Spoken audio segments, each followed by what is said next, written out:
Des lycéens tuent une mère de 4 enfants après avoir tenté un prank stupide dans un parc. You ever see what a woman looks like with her head bashed open? No. You want to see it? No. Yeah, that's the thing. It's an irresponsible act. I know. 4 kids without a mom, husband without a wife. Grow up. It's time to grow up right now. Le lundi 2 septembre 2019, jour férié aux États-Unis, Victoria Schaffer, une photographe professionnelle, laisse à la maison son mari et ses 4 enfants pour aller travailler. En effet, elle est demandée dans un parc national pour réaliser une séance photo. Des lycéens en classe de terminale souhaitent faire leur portrait de fin d'année, destiné à leur album scolaire, et ils ont décidé de contacter Victoria pour obtenir ses services de photographe. Une fois la séance photo terminée, Victoria et le groupe de lycéens décident de rentrer chez eux en empruntant les escaliers du parc. Les lycéens marchaient devant, tandis que Victoria les suivait quelques mètres derrière. Mais après avoir fait quelques pas, quelque chose d'horrible va arriver à la photographe. Un tronc d'arbre, pesant plus de 35 kg et long d'environ 1,80 m, va lui tomber directement sur la tête. Le tronc d'arbre venait apparemment de la falaise située juste au-dessus d'eux. L'impact a été si violent que les lycéens ont entendu un grand bruit sourd comparable à une explosion. Et lorsqu'ils se sont retournés, ils ont vu Victoria Schaffer gisant au sol avec le crâne fracassé. La scène est tellement choquante qu'ils se sont empressés d'appeler les secours. Mais malheureusement, Victoria était déjà morte. Elle avait été tuée instantanément par la chute du tronc d'arbre. The group was following along this trail back to the parking lot when out of nowhere a 70-plus pound log came crashing down from above, crushing the photographer. The students and other people nearby called 911, but her injuries were far too severe. Lorsque la police arrive sur les lieux, elle pense d'abord à un simple accident.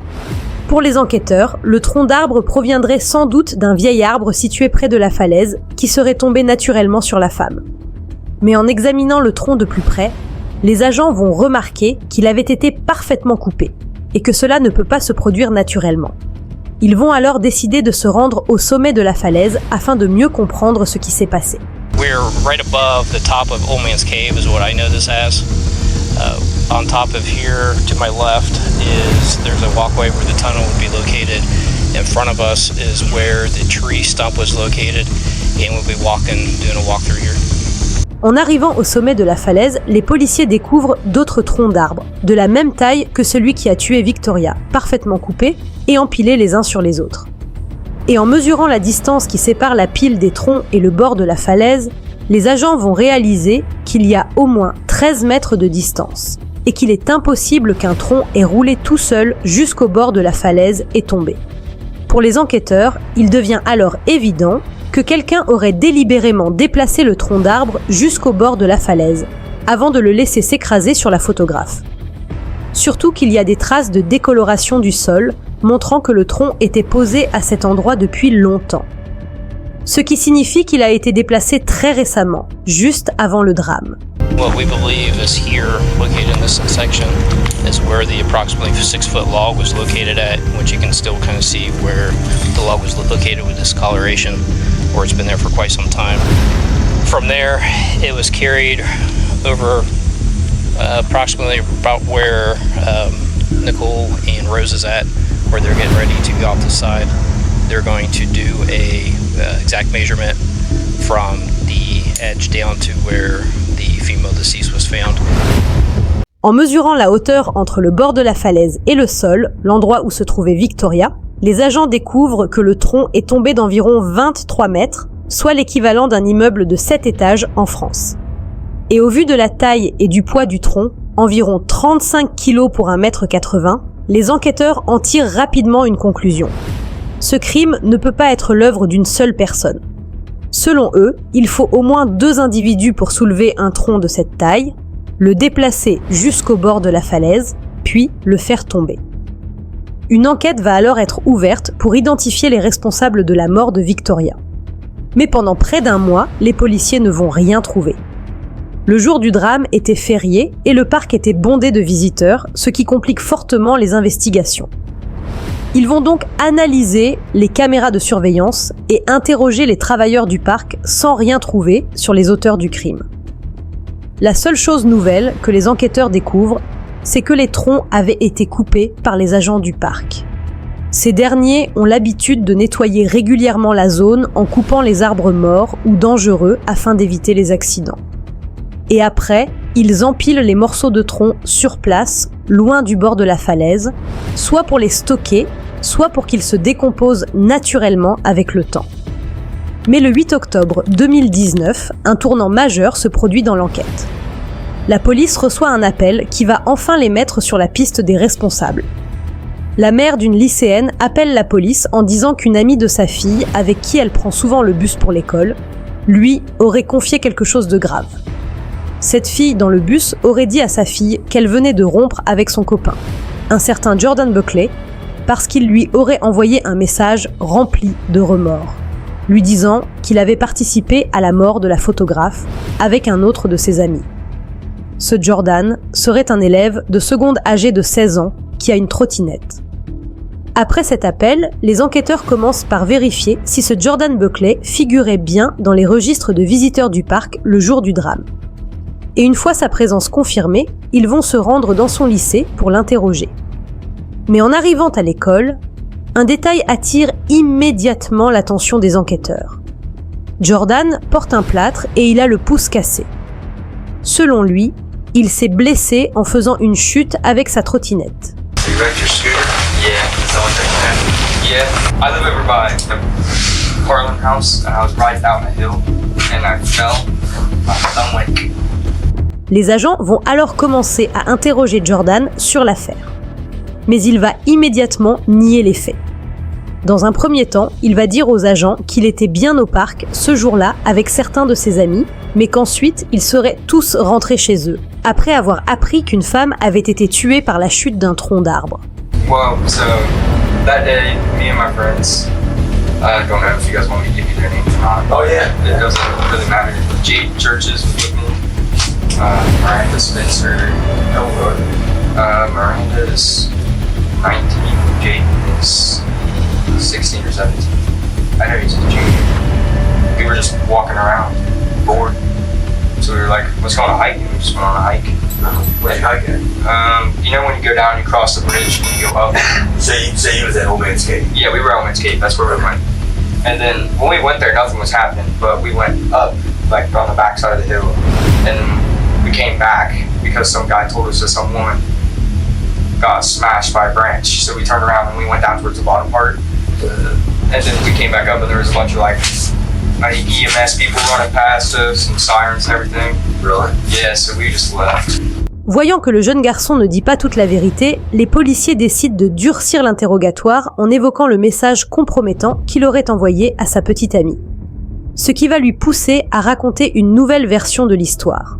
Il va expliquer qu'effectivement, il y avait bien des troncs d'arbres au-dessus de la falaise et ce serait l'un de ses amis, un certain Jaden, en classe de première qui aurait poussé le tronc d'arbre tout seul jusqu'au bord de la falaise avant de le faire tomber. Lui, il n'aurait rien fait. Il n'a même pas touché le tronc d'arbre. This is the time to come clean because there's allegations been brought against you. What were they? Well, he was there. You confirmed that you was there. We knew that you was there.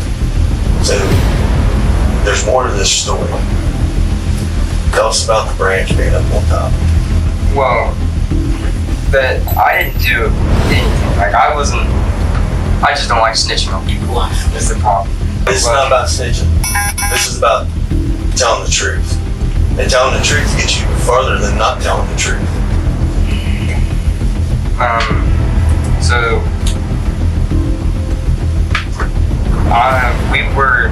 me and Jaden kicked off a branch. Not a branch, it was a log. It was a big log, like probably this wide, this long. We kicked it, and it rolled off the cliff, and it made a loud bang, so we ran. I don't know if I wasn't like paying attention to what he was doing, so I don't know if he intentionally kicked it or if he like stumbled on it. Did he pick it up first and carry it? No, he didn't pick it up at all, not that I saw. So you know what happened? Not really. You got no idea? Not really. So when you sent a text to your girlfriend at the time, I mean, yeah, I knew what happened, but I didn't know what happened to cause that, like completely what happened. Like, I was there with my friends, but I wasn't the one that did it. And I know that it killed the woman when it fell down on her. And I heard the loud bang, and I saw Jade run, and I was running with Jade. So why didn't you call 911? Why didn't you do anything? Because I was freaking out, and I thought I was going to get in trouble for it. Okay. Après avoir déjà menti une première fois, Jordan change encore de version. Il finit par reconnaître avoir touché le tronc d'arbre avec Jayden, mais continue de nier l'avoir lui-même déplacé jusqu'au bord de la falaise ou l'avoir fait tomber. Did you touch that wall? Mom, Wait a second. When I was standing in front of him, he said, wait a minute. Before you answer one of this. You know what DNA is? Yeah, You do. yeah, I know what DNA is. So I touched the log to move it out of there, but I didn't. Move it out of the air. To move it, it was right in between these trees, and he pushed it out. And then I helped him push it out, but he kicked it down. I didn't kick it, so I did touch the wall. So you helped him. No, I didn't know he was gonna kick it off. But you I helped him pull it out, yeah. Why didn't you say something? Because I don't know, I was freaked out about it. Because I thought it was just all gonna go away and everybody would have forgot about it. don't forget about a death. No, I don't know.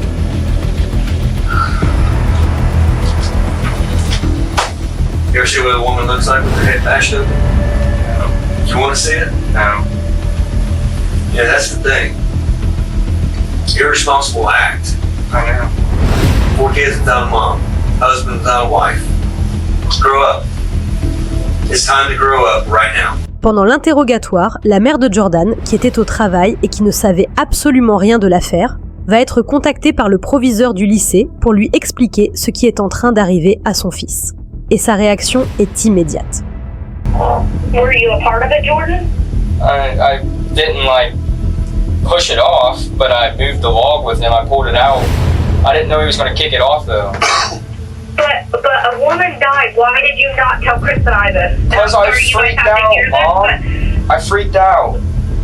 It doesn't matter. I've taught you to do right, Jordan. A woman lost her life and you knew it. Always coming first is what you do. Les agents vont alors collecter l'ADN de Jordan. Puis il sera conduit dans un centre de détention pour mineurs pour homicide involontaire. Les enquêteurs pensent qu'il aurait réellement participé à la mort de la photographe. Mais ce n'est pas fini, les policiers décident enfin d'interroger Jayden pour avoir sa version des faits. Cependant, Jayden n'est pas seul, il est accompagné de sa mère. Are you kidding me? I've been sitting there for 2 hours waiting on you guys. Oh, we were busy doing something. I know. That's why you have so I gotta be to work in 15 If I do minutes. that, About Jordan. Jordan? He's my friend. What's Jordan though? I know a lot of Jordan. Buckler. Buckley. Buckle. I mean, he's a great under me and I hung out with him before. He rides scooters with me sometimes. Dans un premier temps, Jayden raconte aux policiers exactement la même version que Jordan quelques heures plus tôt. Il affirme qu'ils étaient tous au parc ce jour-là, mais qu'ensuite ils seraient rentrés chez eux après avoir appris qu'une femme avait été tuée par la chute d'un tronc d'arbre. Well, Jaden, we've been beating around the bush, so I'm just gonna get straight to it. There's an incident at Hocking Mill State Park. I know that you was there on September 2nd. All right? Yes, I was there. Yeah. Tell me about that day. We pulled up and we were about to go hike and go down and look around. And then some dude comes running past. And he's like, somebody just got hit with something and we think she's dead. So we're like, what? And we turn around and we leave because we don't even want to go down there and see it or anything. And then once we're walking out, there's like ambulances pulling up and all this. Before we come in here, we already have all the answers. Might be 1 or 2 that we don't know. We've already talked to people. Okay. I know about your Instagram, you got intel, a lot of serious accusations been brought against you. And this was the time to tell the truth, to help yourself. Because right now, it's really serious. Really, really serious. En discutant avec Jayden, les agents vont immédiatement se faire interrompre par sa mère. Elle va intervenir pour défendre son fils. Selon elle, c'est un bon garçon, il a été très bien éduqué et il n'aurait jamais pu faire une chose pareille. You need to be honest and upfront. So we know a lot more than what you think. All right? Then you need to talk to me, sir, in private. Was this an accident? Because he's underage.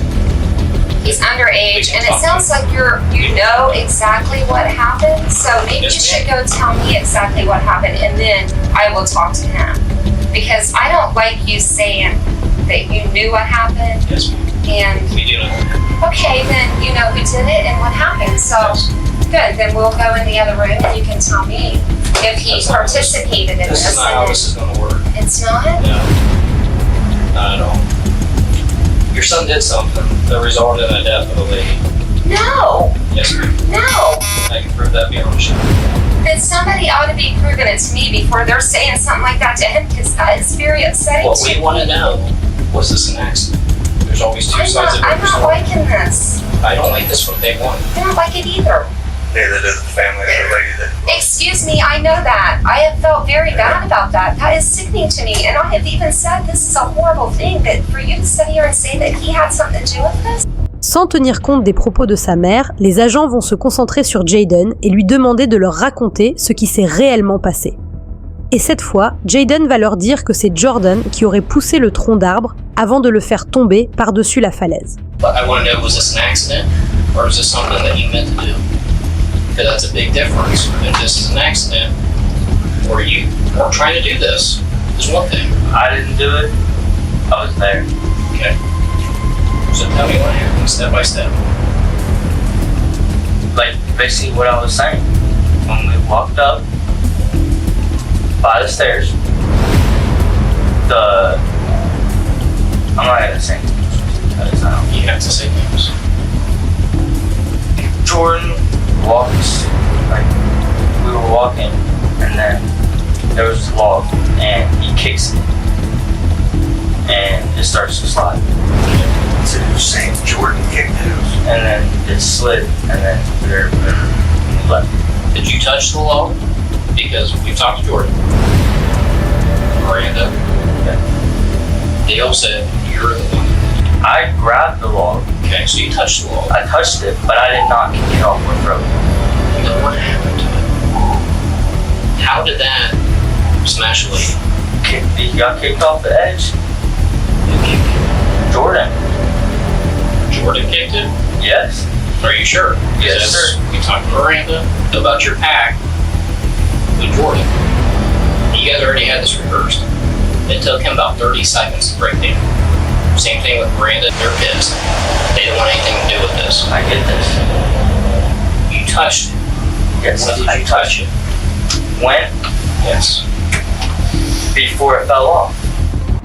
Hormis les deux garçons au sommet de la falaise, il y avait également Miranda Spencer, une étudiante de 19 ans et amie des deux adolescents qui était allée au parc avec eux. Elle était également présente au moment du drame. Et lorsque la police l'a interrogée, elle a affirmé que c'est Jayden qui en serait le responsable. Selon ses dires, Jordan aurait déplacé le tronc jusqu'au bord de la falaise. Puis ce serait Jayden qui l'aurait fait tomber dans le vide. Elle précise également qu'elle criait à Jayden de ne pas le faire en lui rappelant qu'il y avait des personnes en contrebas. So you flipped it over. Jordan kicked it. Why did you flip it over? I flipped it over because we was going to take it off because we just wanted to be like, oh, this will be fun, right? So I flipped it, then I was like, second thoughts. But there it is. And then kicked it, and There been.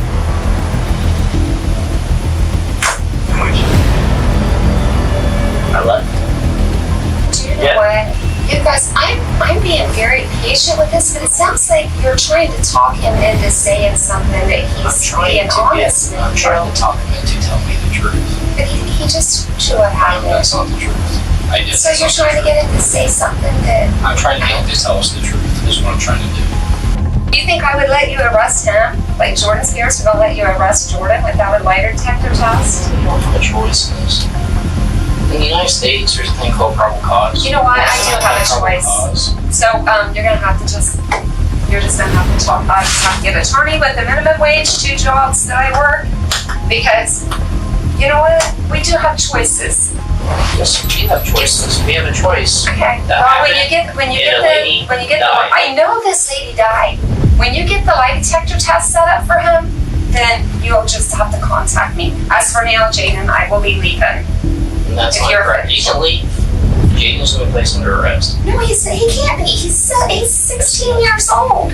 So, it doesn't matter. He did something that resulted in the death of Miss Schaefer. Where are you think you're going to take him? Juvenile detention. No. That's how serious this is. There's evidence, there's DNA evidence, there's evidence of what happened. So, in the meantime, you guys both touched it. It both resulted into the death of another. You're both gonna go for a homicide. Unless there's anything you want to tell me. I told you everything that happened. I told you who kicked it off. I told you who flipped it. So that's the story you're gonna stick with. Les agents vont finir par collecter l'ADN de Jaden, comme ils l'ont fait avec Jordan, mais au moment de l'arrêter pour le conduire dans un centre de détention pour mineurs, sa mère va dire quelque chose qui va choquer les agents dans la salle. We have enough evidence on your statements and your Jordan's statements. All right? We're going to be arrested for right now. We'll be detained. We'll take you down to JVC. Just me. The prosecutor and the judge already signed off. You know what that's doing to me? That's hitting me in the head with a log. You cannot do that. Because you can't take him to jail. There's bad people there. There's bad people there. Why did you say can't it's take the log in the head? Because you're trying to take him away for something that you can't take. You're just gonna take him out of here with him right now through this school. How's that make you feel? It hasn't made me feel very good at all since the beginning of this, September 2nd at 6:20 when I got that phone call and I seen that lady. It has not made me feel good at all. This doesn't make me feel good. Do you know what? I have raised this boy for 17 years by myself, and this does not make me feel good. Why would you take him out of the school like this in front of these people? There's no one. There's a car right there waiting. He's never been away from me. This is not my decision. He's never been away from me. You can't just take him down there. Yes, ma'am, we can. So, stay up for me, please. No, you guys. Or judge, or his arraignment. And I told Don that he needs to, what he needs to do, the options he has. You guys, please don't. This is gonna rip my family apart. I'm gonna lose my job. Les deux adolescents vont finalement être conduits en prison. Et ils vont finir par avouer qu'ils ont tous les deux poussé le tronc d'arbre avant de le faire tomber par-dessus la falaise, provoquant ainsi la mort de la photographe de 44 ans.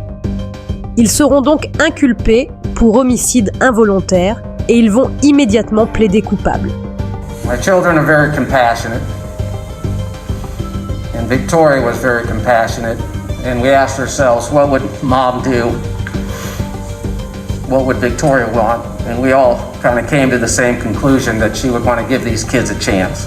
You took away my daughter, who is a loving, talented, outstanding member of our family. She won't be singing me happy birthday anymore. She won't be calling me on Mother's Day. She won't be there when I draw my last breath. I'm so sorry for what has happened, and I'm so sorry that I was too big of a coward to come forward and speak about what happened that day. And I'm very grateful for you guys giving me a second chance because I've taken this time to grow as a person and try to change and become a better person. And I promise I will go on and live in a way and become a better man to honor Miss Schaefer's life. That day at Old Man's Cave, I never would have imagined that my actions would result in this. I have thought about the fact that I caused someone's death every day since it happened, and I will carry that with me for the rest of my life. I appreciate the kindness of Ms. Schaefer's family, the Attorney General's office, and the prosecutor's office in giving me a second chance. I realize that nothing I say can bring Ms. Schaefer back, but I am truly sorry. En tenant compte de leurs âges, les deux adolescents ont été condamnés à 3 ans de détention dans un centre pour mineurs. Miranda, la fille de 19 ans, a également été inculpée pour obstruction à la justice, car elle n'a pas signalé les faits plus tôt. Elle sera condamnée à 90 jours de prison. Les faits se sont déroulés en 2019. Les deux garçons ont été libérés en 2021.